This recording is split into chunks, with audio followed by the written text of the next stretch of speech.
Hai Universe, welcome to channel Movie Man Universal. Kedepan kami akan menemani waktu luang Anda dengan alur cerita dari film-film terbaik sepanjang masa. Dan kami akan terus mengupdate film-film pilihan untuk Anda. Film yang kami rekomendasikan kali ini adalah Law Abiding Citizen tahun 2009 yang mengisahkan orang baik yang diperlakukan jahat oleh hukum negaranya sendiri sehingga dia datang kembali untuk membalaskan dendamnya. Oke, kita langsung saja menuju filmnya, tapi sebelum itu intro dulu.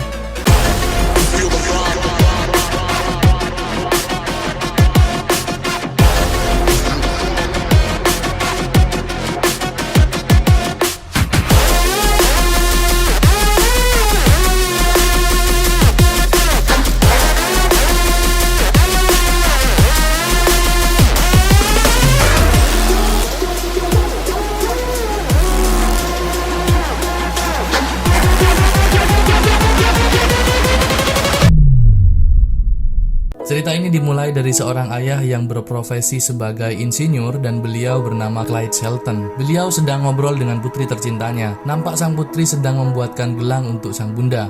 Dan sang ayah Clyde terlihat sangat mengapresiasi apa yang putrinya kerjakan. Dari ruangan lain di ruang tersebut terdengar sang bunda memanggil sang ayah untuk membukakan pintu yang sepertinya mereka sedang kedatangan tamu. Bukannya tamu yang datang tetapi malah dua orang perampok yang langsung memukul wajah sang ayah saat pintu dibuka. Sang ayah langsung dipukuli dan dibungkam, sementara sang bunda yang mengetahui hal tersebut juga diikat dan dibungkam oleh kedua perampok itu, yang gendut bernama Darby dan yang kurus bernama Ames. Sementara Ames mengambil barang-barang berharga di rumah, Darby berkata pada sang ayah, "You can't fight fate," yang artinya kamu tidak bisa melawan takdir. Dan si gendut brewo ini menusukkan pisau kecil ke perut sang ayah. Sadis ya. Tak puas hanya menusuk sang ayah, Darby juga menusuk sang bunda kemudian hendak melakukan tindakan yang tidak sepantasnya tepat di hadapan sang ayah. Menyadari dirinya tak berdaya, sang ayah hanya bisa berteriak dan meneteskan air mata. Sementara Ames melarang Darby untuk melakukan tindakan biadab itu. Namun sebelum Darby melakukannya, muncul sang putri di lorong tengah yang kemudian malah dieksekusi juga oleh Darby. Mungkin inilah yang dimaksud peribahasa, sudah jatuh tertimpa tangga. Malang sekali nasibmu Clyde, dipaksa melihat sesuatu yang paling mengerikan dalam hidupmu.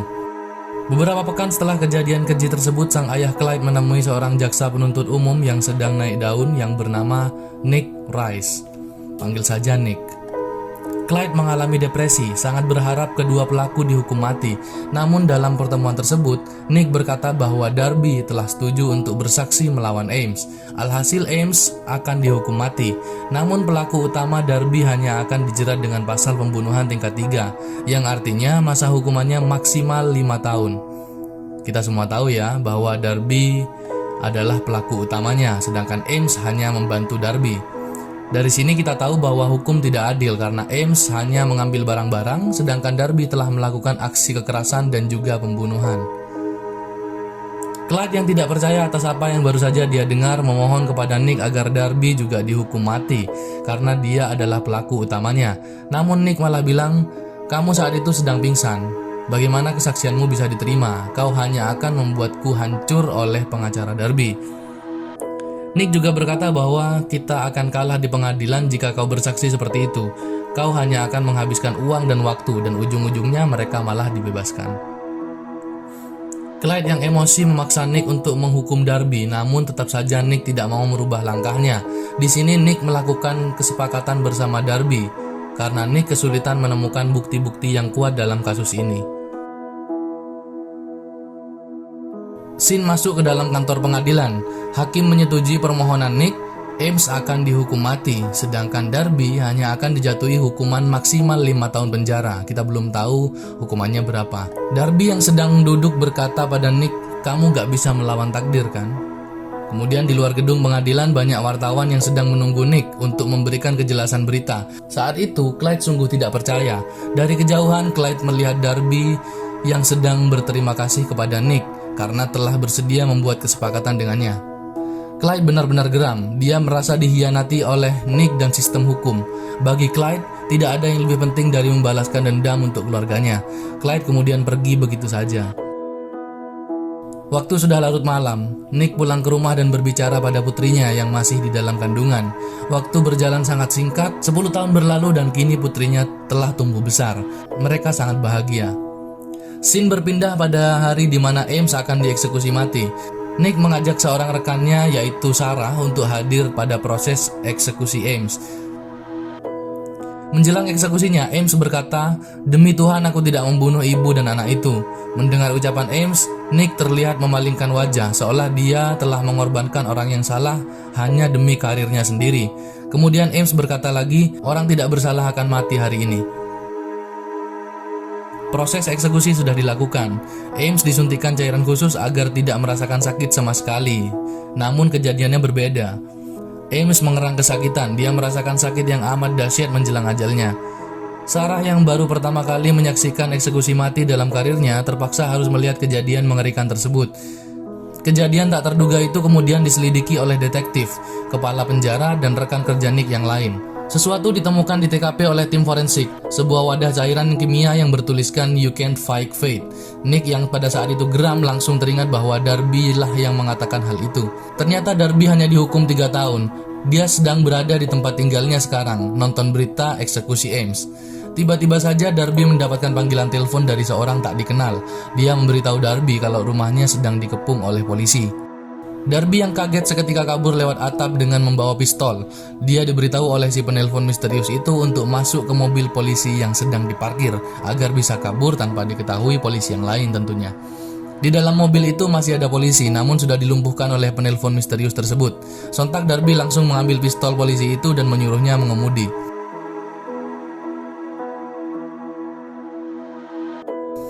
Sesampainya di tempat sepi, Darby mendapat telepon dari seorang misterius tadi.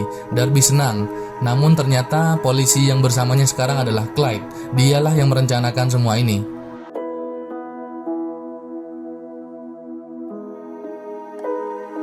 Darby yang sedang memegang pistol langsung saja menembakkan ke arah Clyde. Namun pistol tersebut sudah dimodifikasi dengan alat untuk melumpuhkan penggunanya oleh Clyde. Tubuhnya telah dimasuki racun berbahaya yang bisa melumpuhkan, namun panca indera masih dapat berfungsi dengan baik. Inilah saatnya Clyde membalaskan dendam sesuka hatinya.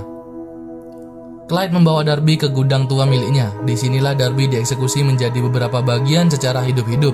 Karena Darby telah disuntikkan adrenalin, maka dia tidak bisa pingsan karena menahan rasa sakit. Ditambah lagi kaca besar yang menghadap kepadanya. Darby tidak melewatkan satu momen pun. Sama seperti Clyde saat melihat keluarganya dulu. Tak lama kemudian polisi datang menemukan Darby yang sudah berbentuk ayam potong. Dan seketika itu juga polisi menangkap Clyde yang berada di kediamannya. Clyde menunjukkan sikap tenang dan kooperatif seolah-olah dia memang menginginkan hal ini. Dan setibanya di penjara, Nick menemui Clyde untuk membuat pengakuan. Karena dalam penangkapan ini, Nick tidak memiliki bukti konkret satupun bahwa Clyde telah menjadikan Darby ayam potong. Clyde berkata, "Bukankah kamu jaksa yang membuat kesepakatan dengan para pembunuh, Nick? Sekarang buatlah kesepakatan denganku." Clyde berjanji, jika Nick memberikan apa yang dia mau, maka Clyde akan membuat pengakuan. Tentu saja Nick menolak mentah-mentah permintaan Clyde. Namun, Nick berubah pikiran sejak dia menerima telepon dari istrinya di rumah bahwa ada yang mengirimkan DVD pemotongan ayam, pemotongan Darby maksudnya. Dan DVD itu tidak sengaja ditonton oleh putri kesayangan Nick. Nick yang terpojok akhirnya menuruti keinginan Clyde yang nyeleneh, yakni mengganti tempat tidur penjara dengan tempat tidur branded yang super nyaman. Ini membuat gusar para napi lainnya. Memasuki persidangan, Clyde menolak didampingi pengacara. Clyde bisa membela dirinya sendiri seperti pengacara profesional. Mendengar jawaban Clyde, hakim cenderung setuju dengannya dan malah meminta Nick untuk menghadirkan bukti konkret. Nick dan timnya kebingungan, lalu Nick berdiri menagih janji kepada Clyde. Namun apa yang terjadi? Tiba-tiba saja Clyde marah-marah gak jelas kepada hakim. Clyde tidak mau dibebaskan. Clyde ngata-ngatain hakim dengan tidak sopan dan membuat Nick bingung. Dan akhirnya Clyde dikembalikan ke dalam penjara.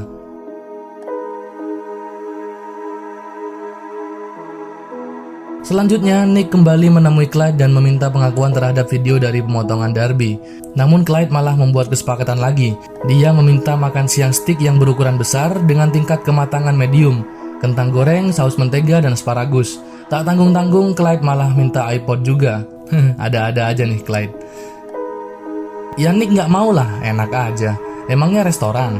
Namun Clyde memberikan informasi bahwa Bill Reynolds telah hilang, di mana beliau juga berteman dengan Nick, dan di sini Bill Reynolds adalah pengacara Darby 10 tahun yang lalu. Siapkan semua permintaanku, tepat jam 1 siang.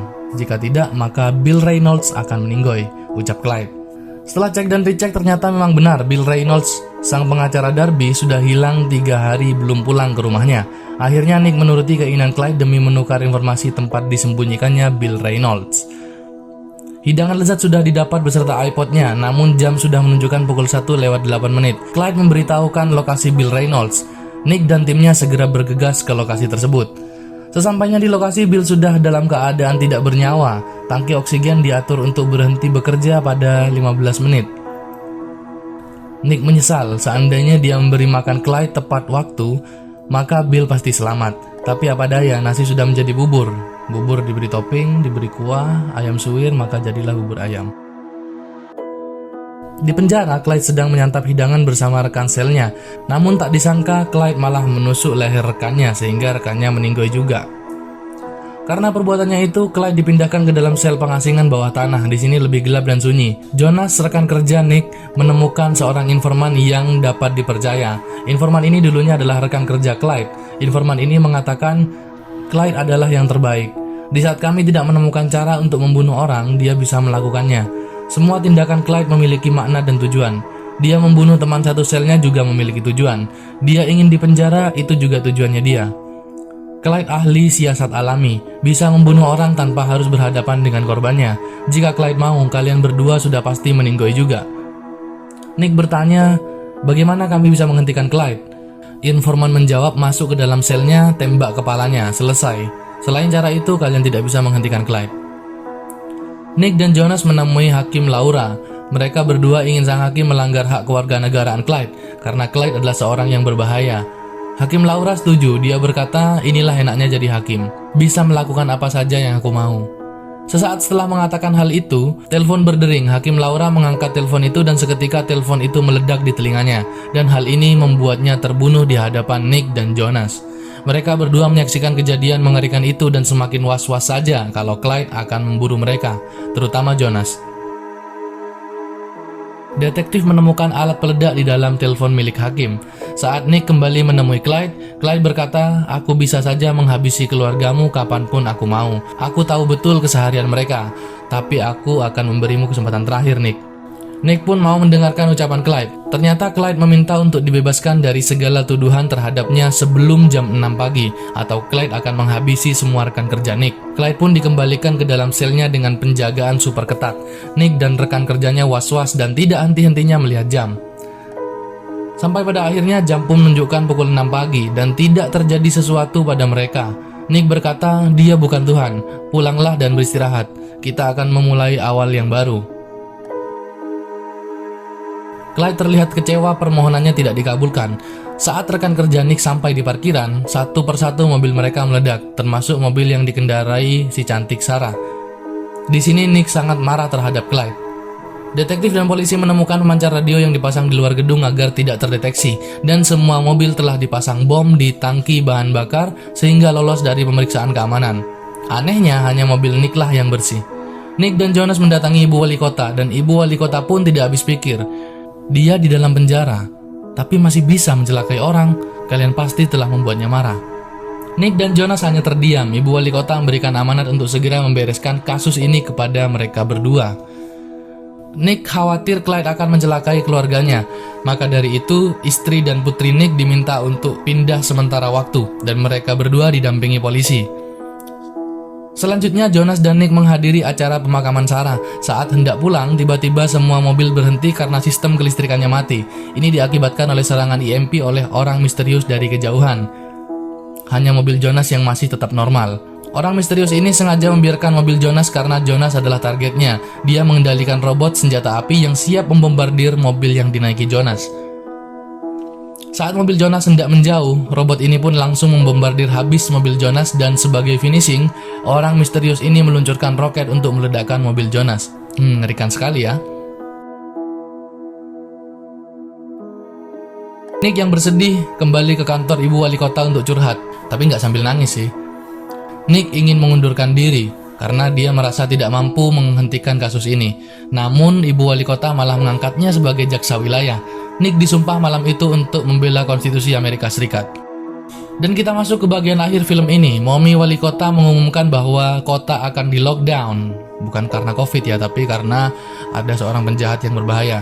Seluruh detektif akan bekerja 12 jam penuh, menempatkan polisi bersenjata di setiap sudut kota, meliburkan anak-anak sekolah, dan seterusnya. Nick kini bekerja lebih teliti. Informasi yang selama ini dia butuhkan dari rekan kerjanya, kini dia dapatkan. Setelah menelusuri aset kekayaan milik Clyde, Nick menemukan sebuah properti tepat di dekat penjara yang ternyata telah dibeli oleh Clyde beberapa tahun yang lalu. Gudang tua ini sangat usang sehingga tidak menimbulkan kecurigaan sama sekali. Hal ini sulit diketahui karena Clyde menyembunyikan informasi melalui koneksi dari negara Panama untuk membeli gudang tersebut. Nick dan detektif Dunnigan mendatangi gudang tua tersebut. Mereka masuk dan menemukan banyak sekali alat-alat rakitan, senjata api, bahan peledak, seragam, dan masih banyak lagi. Dan yang paling mengejutkan mereka menemukan sebuah lorong bawah tanah yang menghubungkan gudang tua tersebut dengan penjara bawah tanah. Detektif Dunnigan menaiki anak tangga yang ternyata terhubung dalam sel milik Clyde. Namun ternyata Clyde sedang tidak berada di dalam selnya. Nick juga menemukan kamera CCTV dari setiap sudut penjara dan juga CCTV terpasang di dekat rumah Nick. Rupanya Clyde telah mempersiapkan semuanya dengan sangat matang. Clyde memiliki mata di mana-mana. Clyde yang tidak ada di selnya ternyata dia lagi piknik. Maksudnya dia lagi nyamar sebagai tukang cleaning service di balai kota. Yang rupanya Clyde sudah terlihat akrab dengan petugas di sana. Nick dan detektif Dunnigan mencurigai Clyde sedang berada di balai kota untuk mencelakai orang-orang penting, dan mereka langsung bergegas menuju ke sana. Benar saja, Clyde sedang memasang bom rakitan yang diselundupkan dalam alat pembersih untuk mencelakai seluruh orang-orang penting beserta ibu wali kota. Saat Clyde telah selesai melakukan tugasnya, dia kembali menuju selnya, sedangkan Nick dan rekannya bergegas menuju tempat yang dicurigai. Mereka menemukan sebuah tas yang telah diisi bom oleh Clyde. Polisi penjinak bom tersebut melihat ke dalam tas yang dicurigai, dan memang benar ternyata tas tersebut berisi bom Malglenite napalm yang dapat meruntuhkan bangunan di atasnya, di mana di atas ruangan bom tersebut adalah ruangan yang dipakai wali kota untuk rapat. Bom akan meledak dengan pemicu telepon. Penjinak bom juga menjelaskan bahwa bom itu akan meledak dalam 30 detik sejak sinyal diaktifkan. Detektif Dunnigan mengajak Nick untuk memberitahu ibu wali kota, namun Nick punya ide lain. Rupanya benar, itulah gudang yang selama ini dipakai Clyde untuk melaksanakan aksinya di balik layar. Clyde kembali ke selnya melalui lorong bawah tanah yang dia buat, dan sesampainya di sel, Clyde dikagetkan oleh Nick yang telah menunggunya. Clyde dan Nick mengobrol singkat yang intinya, Nick sudah tidak lagi membuat kesepakatan dengan para pembunuh. Nick mencoba menyadarkan Clyde atas apa yang dia perbuat selama ini, namun Clyde tetap ingin meledakkan bomnya. Saat Clyde menekan call untuk mengaktifkan bom tersebut, Nick malah meninggalkan sel dan berkata, "Seperti yang kubilang Clyde, inilah keputusan yang harus kau jalani di sisa hidupmu, di mana tinggal 25 detik dari sekarang." Dan klik, pintu terkunci oleh Nick, sedangkan jalan keluar melalui lorong bawah tanah juga dikunci oleh detektif Dunnigan.